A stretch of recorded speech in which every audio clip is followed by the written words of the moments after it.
Čavelo všetkým. Dnes začíname trošku netradične, a to na benzínke. Konečne bolo treba dotankovať, dať skútriku, čo mu patrí.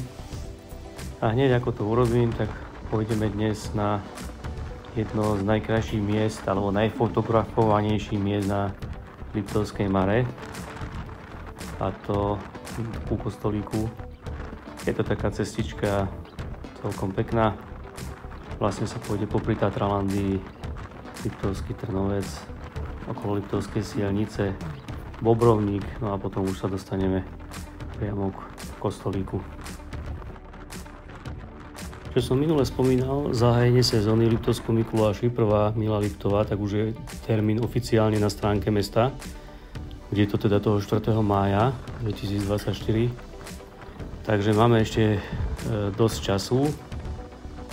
Chcel by som povedať, že pripraviť sa na to sa netreba asi pripravovať, ale proste dosť času ešte po výletoch, kým sa oficiálne otvorí sezóna, no a potom sa bude vlastne pokračovať. Dnes nám počasie praje a to je základ, slniečko svieti a to je úplne ideálny čas na takéto motovýlety, takže si to idem užívať, no a vy si môžete spolu so mnou. Trošku som to video zostrihal, lebo asi nikoho nebaví sa pozerať pol hodinu na cestu, tak som to trošku tak upravil, aby sme tam boli rýchlejšie. Ak vám to prekáže, kľudne napíšte do komentárov, môžem to potom nehávať dlhšie, len myslím si, že to je zbytočné, lebo ten, kto tú cestu pozná, tak vie, kade sa ide, ten, kto ju nepozná, tak si musí sám prejsť. Takže vlastne zbytočne naťahovať čas a takto to bude záživnejšie pre všetkých. No a my sme už v Bobrovníku, kde vlastne vystavali takúto marínu. Je to komplet nové, relatívne nové vystavané. Takže dá sa tu aj cez leto zabaviť, občerstviť rôzne vodné športy, takže dá sa tu vyžiť. A tuto je kamarát. Ahoj, ahoj. Konečne som stretol po dlhom čase niekoho na skútriku. Zatiaľ je asi dosť veľká zima ešte na to, aby viac tých skútrikov behalo, takže je to také celkom milé a príjemné, keď človek stretne niekoho.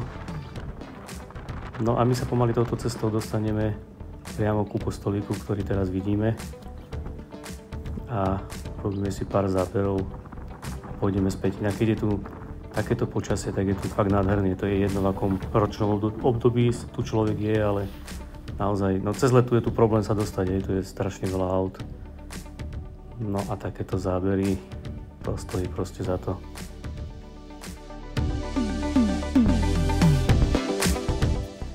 Takže som sa pokochal, môžem ísť pomaly naspäť, bol ako sa zbiehajú oblaky, ale to asi z toho nič nebude, to je len také postrašenie, takže pomaly pre istotu môžeme ísť naspäť domov. No a cesta je v podstate presne taká istá, nepôjdem dokola okolo Mary, pôjdem rovnako ako som sem prišiel. Takže nebudem to nejak zdržovať. Tu na poľavej strane ešte Havránok, tam sa dá ísť tiež pozrieť na keltskú kultúru alebo vykopávky, ktoré tu našli z toho obdobia. Takže naozaj je tu čo pozrieť aj tu v okolí. No a touto cestou, vlastne stále po hlavnej, sa dostaneme priamo do Liptovského Mikuláša.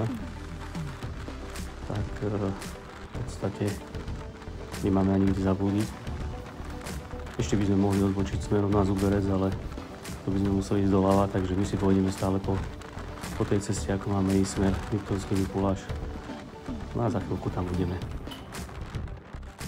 Keď si tak uvedomím teraz, keď idem popri brehu Liptovskej Mary, tak pred rokmi tu vlastne nebolo v podstate nič, len Liptovský Trnovec ako kemping. A dnes je tu od Tatralandie cez rôzne domy, domčeky, chatky, no proste je to celé zastávané. Neviem, či je to prínos, no ale jednoznačne je to robené pre turistov, tak asi to má nejaký význam. Aj keď asi pre týchto našich rybárov, ktorí mali svoje obľúbené zátoky a sa im trošku to tam celé zastávalo, tak asi to nie je moc príjemné, no ale to už je asi ten osud alebo dopad toho turistického ruchu. No a my sme už prešli na okolo stanice, vlastne ideme rovno, dostaneme sa na Rachmaninové námestie na Svetelnú križovatku, no a potom na najdlhšiu ulicu 1. mája. Tu sme na tej križovatke. Toto sa mi na skútri páči, že keď je červená, dostanete sa pekne až dopredu, potom prvý vyštartujete. To je asi to najlepšie v meste, keď idete na skútri. Asi aj keď sú zápky nejaké veľké, tak to krásne obídete. A toto už je tá hlavná ulica 1. mája. Je to vlastne na dnes. Môžeme ju ukončiť.